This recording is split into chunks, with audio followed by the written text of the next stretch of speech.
We're here today because we're helping California state parks restore critical trout habitat and spawning area. The dam and some upstream structures are an impediment to. So it's a great project. It's a great ecosystem restoration project. It is much needed in this area.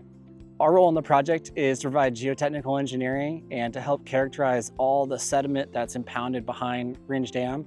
There's also critical components thinking about the dam safety element as it's removed, and we're supporting the project team with those critical components as well.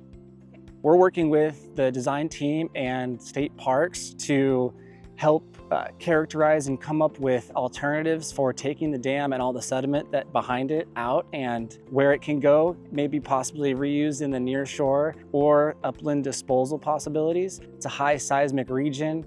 Geosyntec brings some great seismic engineering capabilities in addition to our dam safety experience that was very important to the client and to the project team.